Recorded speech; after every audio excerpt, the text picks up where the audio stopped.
Hello students, my name is Himanshu and आज हम discuss करेंगे क्लास 9 का chapter 1 matter in our surroundings. What is matter? Matter actual में है क्या? तो देखो, हमारे आसपास हम जो भी चीज़ें देखते हैं जैसे स्टोन, चेयर, इवन एक वाटर की छोटी सी ड्रॉप, हर चीज़ किसी न किसी मटेरियल से मिलके बनी है जिसको साइंटिस्ट ने नाम दे दिया मैटर। अब हम मैटर के बारे में पढ़ रहे हैं तो हमें मैटर की डेफिनेशन भी पता होनी चाहिए। मैटर की डेफिनेशन क्या है? Anything that occupies space and has mass is known as matter. मतलब कोई भी चीज़ जो स्पेस भी ऑक्युपाई करे और उसका कुछ ना कुछ मास हो, उसको हम क्या बोलेंगे? मैटर। जैसे अभी हमने एग्जांपल देखा था स्टोन, चेयर, वाटर, ये सारी चीज़ें, स्टोन का भी कुछ ना कुछ मास है, चेयर का भी कुछ मास होगा और ये तीनों चीज़ें कुछ ना कुछ स्पेस भी ऑक्युपाई करती है। वाटर ड्रॉप का भी कुछ ना कुछ वेट तो होता ही है और ये स्पेस भी ऑक्युपाई करती है। इसका मतलब ये तीनों क्या है? मैटर। अब हम देखेंगे फिजिकल नेचर ऑफ मैटर की मैटर की जो फिजिकल प्रॉपर्टीज हैं वो क्या हैं। तो सबसे पहली प्रॉपर्टी है हमारे पास, matter is made up of particle. जो मैटर है वो पार्टिकल से मिलके बना है। फॉर एग्जांपल, अगर हमारे पास कोई पानी का ग्लास है तो जो वाटर है वो भी छोटे छोटे पार्टिकल से मिलके बना है जिसको हम नेकेड आइज से नहीं देख सकते। नेक्स्ट प्रॉपर्टी है हमारी, particles of matter are very small in size. जो मैटर के पार्टिकल्स हैं वो बहुत ज़्यादा छोटे होते हैं। फॉर एग्जाम्पल, एक एक्टिविटी करते हैं, एक पानी के ग्लास के अंदर या बीकर के अंदर हम ऐड करते हैं पोटेशियम परमैंगनेट जिसका कलर पिंक होता है सॉल्यूशन का। तो जैसे इसको ऐड करेंगे इसका कलर है वो चेंज हो जाएगा। अब अगर इस ग्लास में से हम 2 ड्रॉप्स किसी दूसरे ग्लास में ऐड करेंगे उसका कलर भी ये चेंज कर सकता है। इवन अगर आप थर्ड ग्लास में भी अगर 2 ड्रॉप्स भी ऐड करोगे उससे भी उसका कलर चेंज हो जाता है। तो इस एक्टिविटी से हमें पता चलता है कि जो मैटर के पार्टिकल्स हैं वो बहुत ज़्यादा छोटे होते हैं साइज में। नेक्स्ट प्रॉपर्टी है, particles of matter have space between them. जो पार्टिकल होते हैं मैटर के उनके बीच में बहुत ज़्यादा स्पेस होता है। देखो एक्टिविटी फिर से, एक हमारे पास पानी का ग्लास है, उसके ऊपर अगर हम मार्क लगा देते हैं और फिर इसके अंदर शुगर ऐड करते हैं। मान लो अगर हम इसमें हम 2 स्पून्स या फिर 3 स्पून्स हमने शुगर इसके अंदर ऐड कर दी और इसको मिक्स किया, तो क्या इस पानी का लेवल बढ़ेगा या उतना ही रहेगा?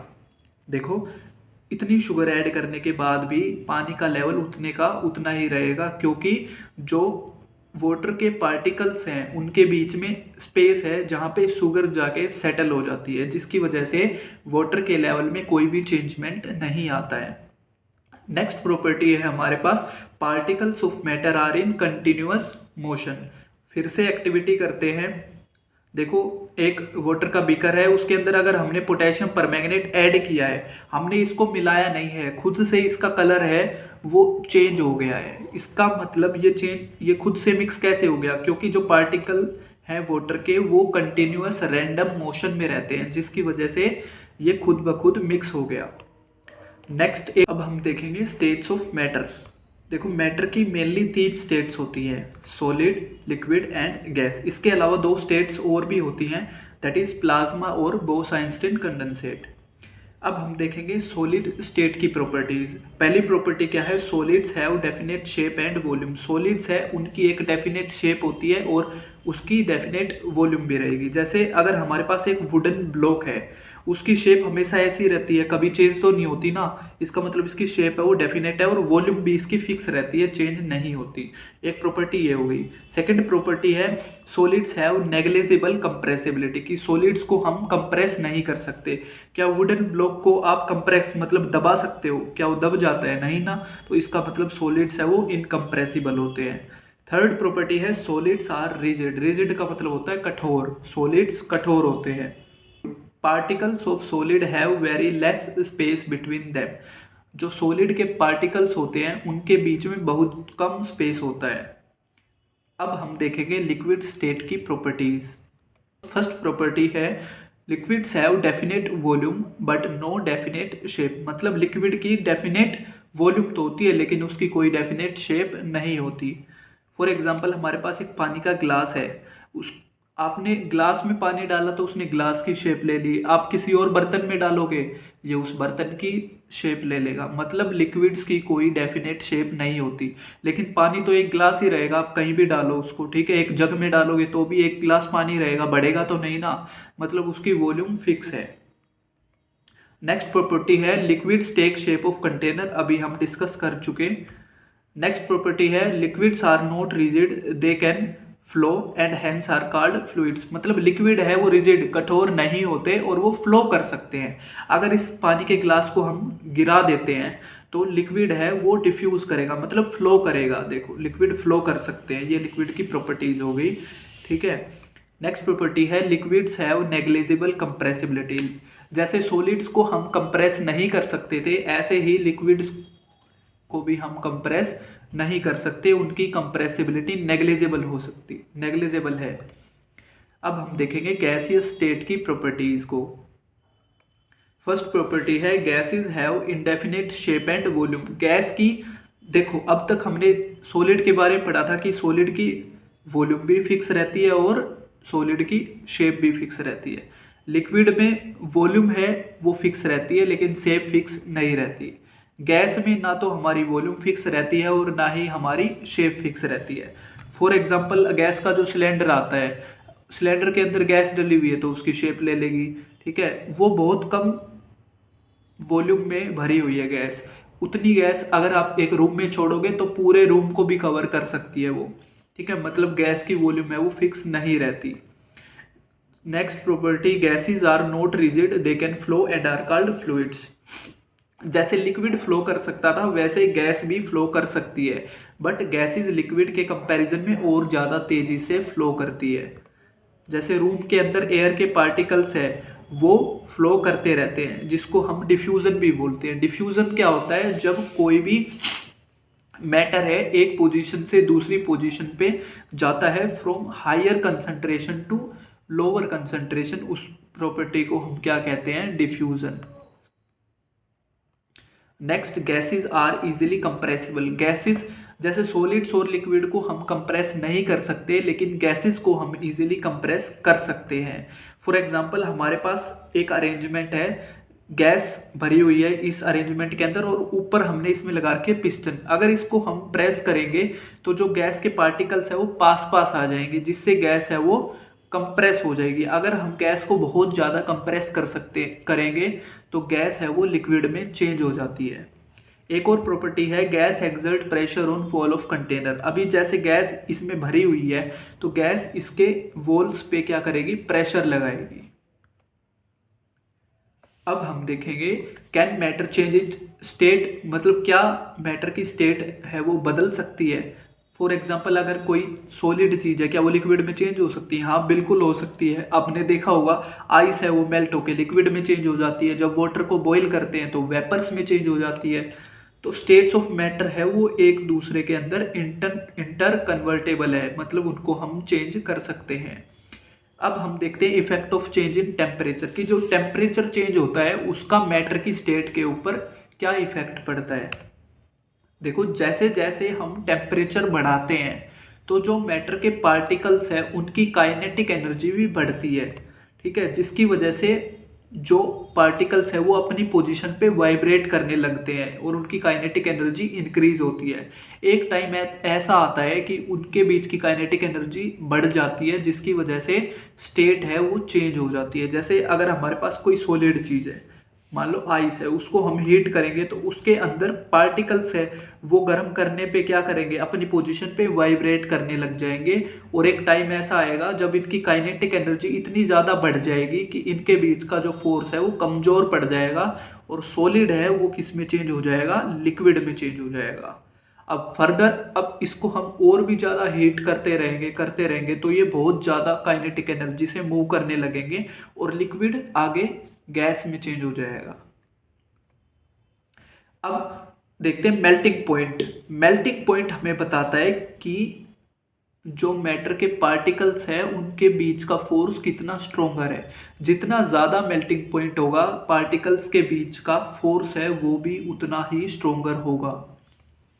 मेल्टिंग पॉइंट की डेफिनेशन क्या हो जाएगी, the minimum temperature at which a solid melts to become a liquid at the atmospheric pressure is called its melting point. मतलब वो टेम्परेचर जिस पे कोई सॉलिड है वो मेल्ट हो जाए लिक्विड में एटमोस्फेरिक प्रेशर के ऊपर, तो उसको हम क्या बोलेंगे, melting point. For example ice का मेल्टिंग पॉइंट क्या होता है, 0 डिग्री सेल्सियस। केल्विन में चेंज करेंगे कितना हो जाएगा, 273.15। अब केल्विन एक टेम्परेचर को मेजर करने का स्केल है, जैसे सेल्सियस और फ़ारेनहाइट आपने पढ़ा होगा, ऐसे ही केल्विन भी एक स्केल है जिससे हम टेम्परेचर को मेजर करते हैं। सेल्सियस को केल्विन में चेंज करने के लिए हम क्या करते हैं, 273.15 ऐड कर देंगे। कुछ केसेस में आप सिर्फ 273 भी ऐड कर सकते हो, उतना डिफरेंस नहीं है, बट 273.15 ऐड करोगे तो बेटर है।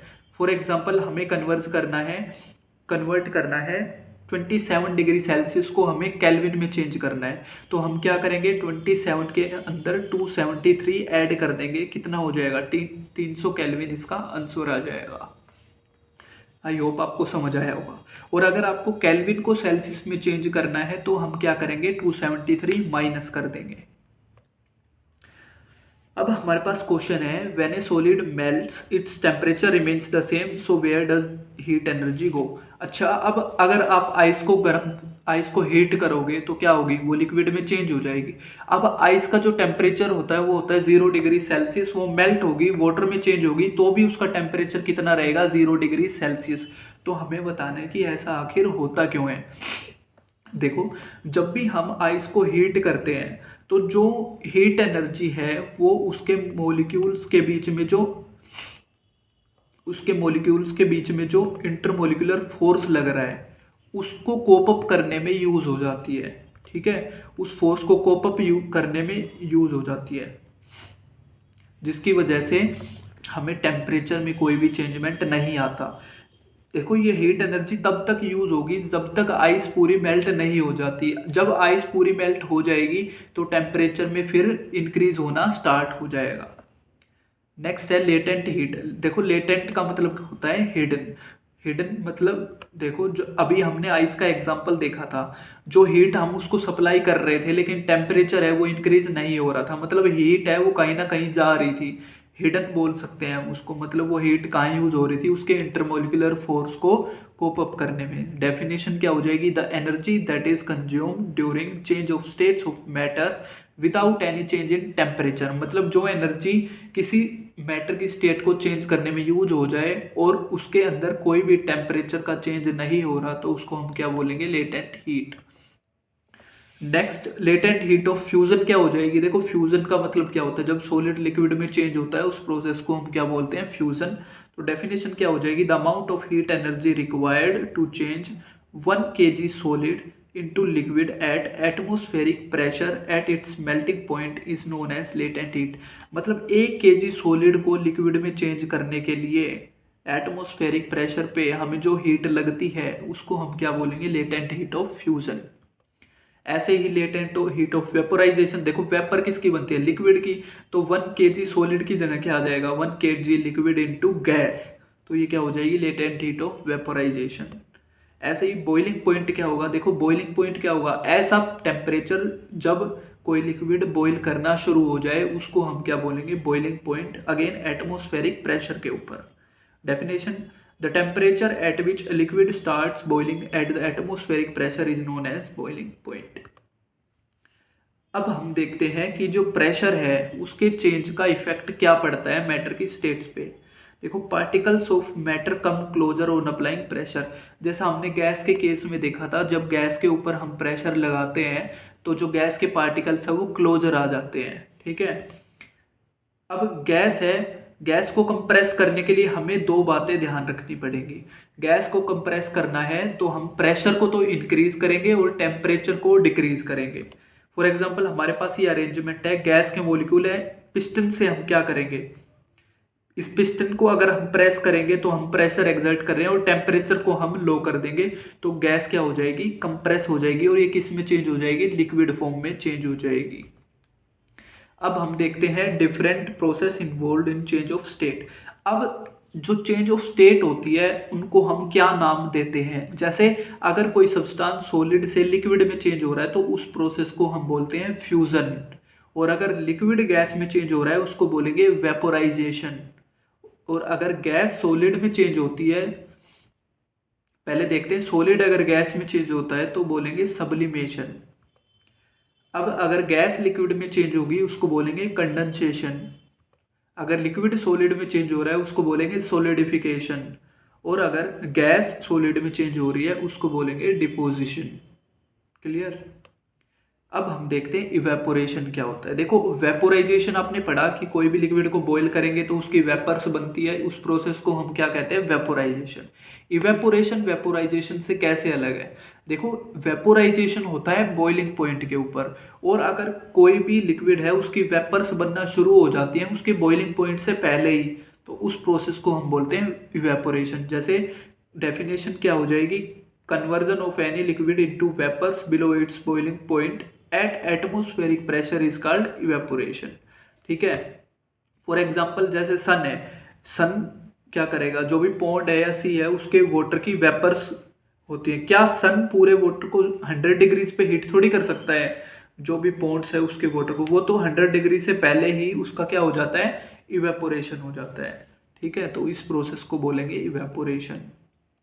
ऐसा होता क्यों है? देखो जो सरफेस पे जो पार्टिकल्स होते हैं वो हीट एनर्जी लेके, जो सरफेस के पार्टिकल्स हैं उनकी काइनेटिक एनर्जी बढ़ जाती है, जिसकी वजह से वो सरफेस से एस्केप कर जाते हैं, जिसकी वजह से इवेपोरेशन देखने को मिलता है हमें। अब हम देखते हैं फैक्टर्स अफेक्टिंग इवेपोरेशन। इवेपोरेशन देखो, हम कपड़े सुखाते हैं धूप में, जब भी तो कपड़े सूखते हैं वो प्रोसेस कौन सी है, इवेपोरेशन है। तो इवेपोरेशन के कुछ फैक्टर्स होते हैं जिस पे वो डिपेंड करता है, उसको हम कपड़े के एग्जांपल से ही समझेंगे, बेटर समझ आएगा। फॉर एग्जांपल हम कपड़े सुखाते हैं तो फर्स्ट प्रॉपर्टी क्या है, सरफेस एरिया। देखो कपड़ों को हम फैला के सुखाते हैं जिसकी वजह से उनका सरफेस एरिया बढ़ जाता है। सरफेस एरिया जितना ज़्यादा होगा कपड़े उतने जल्दी सूखेंगे, तो इवेपोरेशन भी उतना ज़्यादा होगा। नेक्स्ट प्रॉपर्टी है टेम्परेचर। देखो जिस दिन धूप ज़्यादा निकल रही होती है कपड़े जल्दी सूखते हैं क्योंकि टेम्परेचर ज़्यादा होता है, टेम्परेचर ज़्यादा इवेपोरेशन ज़्यादा। नेक्स्ट प्रॉपर्टी है विंड स्पीड। देखो जिस दिन हवा ज़्यादा चल रही होती है कपड़े जल्दी सूखते हैं, तो विंड की स्पीड ज़्यादा होगी तो इवेपोरेशन भी क्या होगा, ज़्यादा होगा। Next is humidity. देखो बारिश के टाइम में कपड़े जल्दी नहीं सूखते क्योंकि बारिश के टाइम पे हवा में नमी रहती है, मतलब ह्यूमिडिटी रहती है। भाई हवा में पहले से पानी मौजूद है और इवेपोरेशन होगा तो एयर के अंदर और ज़्यादा वाटर है वो कंटेंट बढ़ जाएगा, इसलिए ह्यूमिडिटी जब ज़्यादा होगी तो इवेपोरेशन कम होगा। अब हम देखते हैं how does evaporation causes cooling. देखो आपने कभी अपने हाथ पे परफ्यूम लगाया होगा तो क्या होता है, उस पर ठंडा फील होता है, क्यों? क्योंकि इवेपोरेशन कॉजेज कूलिंग। ऐसा क्यों होता है? क्योंकि जब भी हम परफ्यूम छिड़कते हैं अपने हाथ पे, वो हमारे हाथ से हीट लेके, परफ्यूम लिक्विड होता है फिर किस में चेंज हो जाता है, गैस में। हमारे हाथ से वो हीट ले रहा है, हमारे हाथ से जब वो हीट ले रहा है इसी वजह से हमें क्या है, कूलिंग फील होती है अपने हाथ पे। एप्लीकेशन क्या है इवेपोरेशन कॉजेज कूलिंग। देखो पहली एप्लीकेशन क्या है, we wear cotton clothes during summer. Cotton clothes पहनने का क्या फ़ायदा है, देखो जब हमें पसीना आता है तो कॉटन क्लॉथ्स उसको एब्जॉर्ब कर लेता है और फिर उसका इवेपोरेशन होता है जिसकी वजह से हमारी बॉडी को ठंडक फील होती है। Next water kept in clay pot. जो मटके में हम पानी रखते हैं उससे भी यही होता है, जो मटके का सरफेस है उस पर पानी आ जाता है और फिर उसकी वेपर्स बनती है, इवेपोरेशन होता है जिसकी वजह से पानी ठंडा हो जाता है। अब नेक्स्ट क्वेश्चन है, why do we see water droplets on outer surface of a glass containing ice cold water.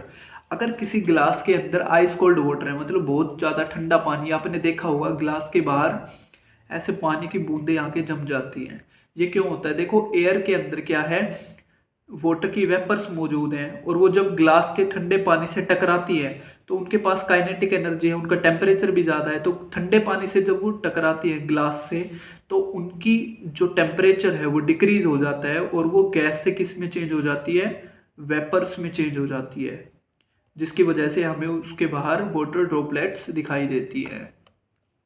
तो ये था आपका क्लास 9 का chapter matter in our surroundings. अगर आपको वीडियो हेल्पफुल लगी तो प्लीज़ चैनल को सब्सक्राइब करें।